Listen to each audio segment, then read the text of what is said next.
Ninamshukuru Mwenyezi Mungu kwa zawadi yake na uhai na kwa karama ya wito aliyonijalia. Nawashukuru wazazi, ndugu na walezi wangu kwa kunisindikiza katika kuelewa wito wa upadre katika kanisa la Mungu. Kwa sasa ninaomba kanisa lipokee katika huduma hii takatifu.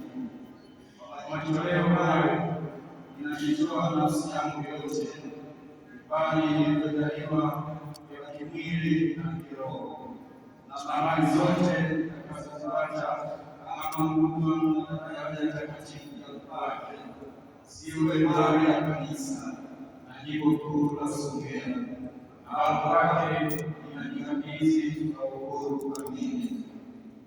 Ninayatamka haya nikiwa na akili timamu mbele yako Mhashamu Askofu Mkuu wa jimbo kuu la Songea, mapadre, watawa na jumuiya yote ya waamini. Mungu mwema na atusaidie.